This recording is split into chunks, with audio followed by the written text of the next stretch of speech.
श्री राधा रमन जी की कहानी the story of Radha Raman ji. आज एक बार फिर हम वेदांतरस की माध्यम से श्री राधारमण जी की एक प्यारी सी कहानी लेकर आए हैं, तो आइए देखते हैं।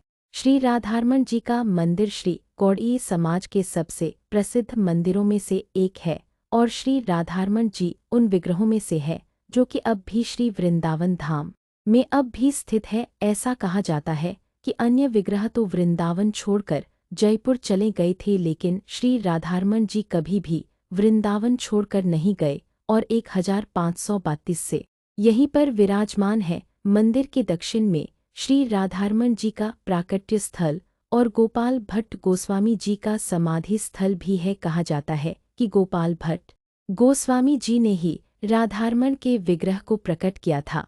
राधारमण जी का प्राकट्य एक श्री गोपाल भट्ट गोस्वामी जी अपनों प्रचार यात्रा के दौरान गंडकी नदी में स्नान कर सूर्य भगवान को अर्घ्य दे रहे थे, तभी उनके हथेली में शालिग्राम भगवान का एक अद्भुत शिला उनके हाथ में आ गया। जब गोस्वामी जी दोबारा अर्घ्य लिया तो पुनः एक और शिला उनके हथेली में आ गई। इस प्रकार 12 बार करते हुए 12 शालिग्राम जी शिला उनके हाथ में आई। फिर गोपाल भट्ट गोस्वामी जी सभी शिलाओं को लेकर वृंदावन धाम लेकर आ गए और यहाँ पर आकर यमुना नदी के केशी घाट तट कर नजदीक ही एक कुटी बनाकर सभी शिलाओं को वहाँ विराजित कर श्रद्धा भाव से पूजा अर्चना शुरू कर दिए।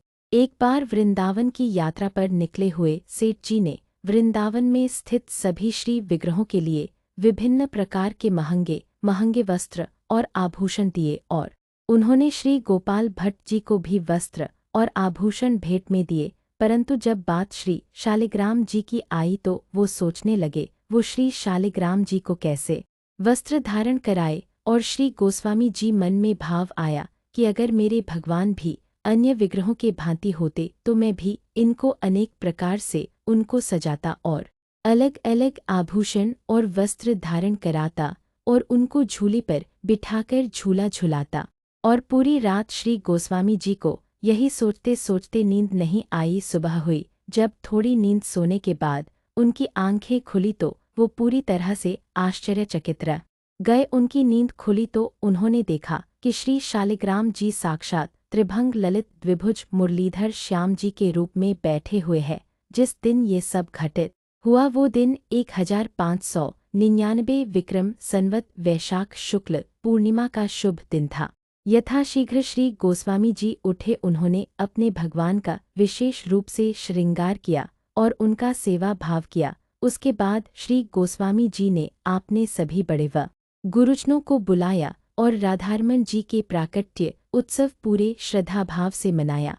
भगवान राधारमण जी गोस्वामी जी के आवास के निकट एक पीपल के पेड़ के नीचे प्रकट हुए थे। यह वही दिव्य स्थल है जहाँ करीब 4500 वर्ष पूर्व भगवान श्री कृष्ण एक रास के दौरान श्री राधा जी से समाधि ले लिए थे, परंतु गोपाल भट्ट गोस्वामी जी के निवेदन पर फिर से उसी जागव विग्रह के रूप में प्रकट हुए। जब भगवान श्री कृष्ण उस स्थान से भिन्न हुए थे तो राधा जी ने उन्हें रमन के नाम से पुकारा और फिर उनको सब राधा के रमन के नाम से जानने लगे। तो इस प्रकार गोपाल भट्ट गोस्वामी जी ने उनका नाम राधारमण रख दिया और यही श्री राधा रमन जी का विग्रह आज भी श्री राधारमण मंदिर में श्री गोस्वामी जी के समाज द्वारा व वंश द्वारा सेवित किया जा रहा है।